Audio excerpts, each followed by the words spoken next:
Adjunct Professor Moran, Microeconomics 112. We're studying the arc midpoint formula of demand elasticity. It's easy to imagine there are many applications for the elasticity concept. Okay, that's funny. For beginning students that might be a little difficult, but think about why things sometimes go on sale and why they don't. If demand is elastic, if the quantity is very responsive to a change in price, the increase in price will cause a giant decrease in quantity demanded, and that change in quantity demand will more than offset the increase the businessman gets per unit. But a decrease in price will cause a percentage larger change in quantity demanded, and so that businessman will want to put his goods on sale and lower his price. And any elastic product, if he lowers his price, the businessman won't really see much change in quantity demanded. So the percentage decrease in price will not be offset by an increased percentage change in quantity demanded. So gas, for example, will not go on sale, it's inelastic. And durable goods, for example, sold at Best Buy, are always on sale. Here we will concentrate on the price elasticity of demand for goods and services. Conceptually, it's a percentage change in quantity demanded by a percentage change in price. Percentage change in quantity demanded is going to be caused by the percentage change in price. It's always measured along a demand curve. Change responsiveness of quantity demanded to a change in price. The price elasticity of demand is typically reported as a positive number. All demands are negative. If this is going to be positive, that's negative. If this is positive, that's negative. So we're just going to take the absolute value, so we don't have to constantly say negative numbers. Now, this is a slope-like measure. It's the inverse of the slope, but it's slope-like measure. So when you calculate slope, you're going to get a number. When the elasticity numbers are larger than 1, it's elastic. When the numbers are less than 1, it's inelastic. And between the two ranges of a single demand curve, you'll have an elasticity value of 1, perfect elasticity. What this means is, unlike slope, which is constant throughout the demand curve, a straight line, elasticity in fact changes depending on whether you're high on the demand curve or low on the demand curve. So part of the demand curve will be elastic and part of the demand curve will be inelastic. Our formula for demand elasticity, which we derived in prior videos, is the change in quantity, or raw score, divided by the change in quantity, but from a midpoint between the two. So we get the same answer whether going from $1 to $2 or $2 to $1. Responsiveness of quantity divided by caused by a change in price. Change in price raw score, percentage change, but a percentage change based on the midpoint.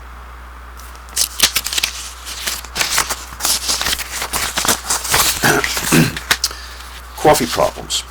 Suppose Moonbucks, a national coffee house franchise, finally moves into the little town of middle of nowhere.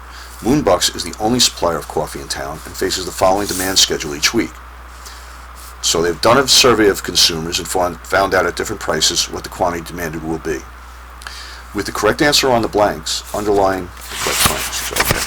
Okay. Let's calculate the elasticity of demand if the price changes from $1 to $2. At $1, the quantity demanded would be 180, but at the new price of $2, the quantity demanded would be 160, a negative relationship between price and quantity. Here's the numeric solution of the problem.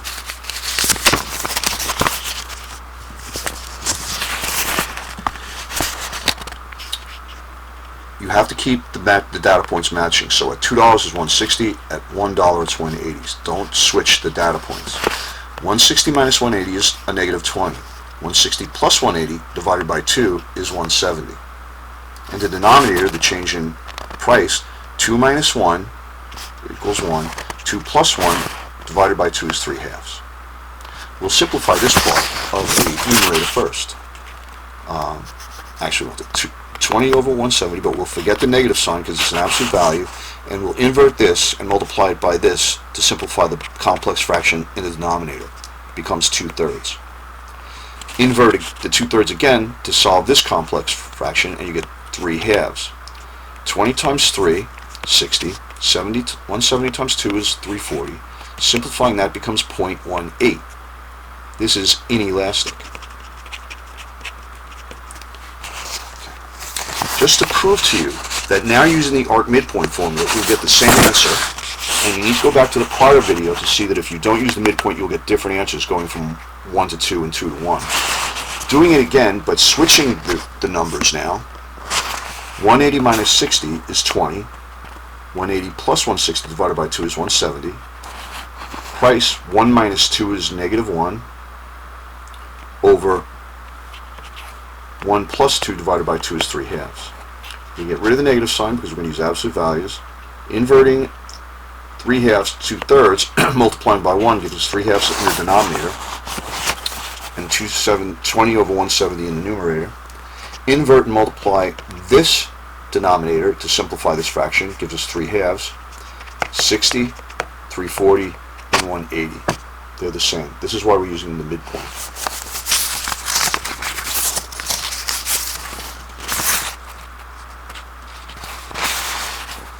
Over this range, demand is inelastic if the number is less than 1. What's the price elasticity of demand if the price changes from $5 to $6? So you should go ahead and try to use this formula. That's what this means. And we'll do that together here. Now you have to switch the information, because now instead of going from $1 to 2, we're going from $2 to 1. So 180 minus 160 is 20. 180 plus 160 divided by 2, the midpoint, is 170. Doing this will give us the percentage change from the midpoint in change in quantity that results from a change in price. 1 minus 2 is 1, over 1 plus 2 divided by 2 is, this is 3 divided by 2. Simplifying this compound fraction in the denominator will give us 2/3, multiplied by 1. And now inverting this again to simplify this compound fraction gives us 3 halves. Invert and multiply. 20 times 3 is 60. 170 times 2 is 340. Oh, no, we did that last time. We have to do 5 to 6. My mistake. 5 to 6. The matching data points in the demand schedule, 5 to 6, are 5 and 180, 6 and 80. 80 minus 100 is 20. 80 plus 100 divided by 2 is 180 over 2. We'll forget about the negative sign because it's going to be the absolute value. 6 minus 5 is 1. 6 plus 5, 11 divided by 2. Simplifying the compound fraction in the denominator, we take the inverse and multiply it by 1, and we get 2 11ths. Take this compound fraction, invert and multiply again. 2 11 becomes 11 halves. 20 times 11 is 220. 90 times 2 is 180. 1.22.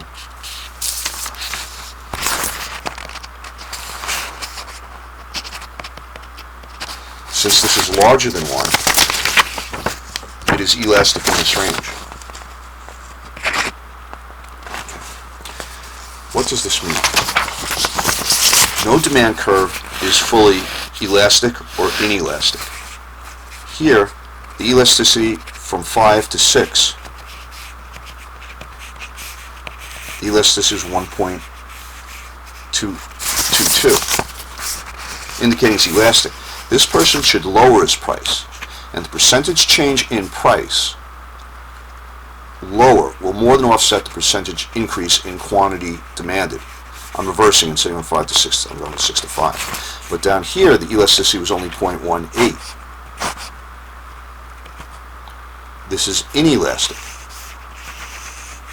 This person would not want to reduce his price because the resulting change in quantity will not offset the percentage change in price. Instead, this person will want to increase his price, and this person will want to put his goods on sale and lower his price, and they will meet at unitary elasticity. Elasticity is 1. The next thing we're going to do is we're going to calculate the total revenue test to determine elasticity demand to show why we're looking for unitary elasticity. Total revenue will be maximized at unitary elasticity.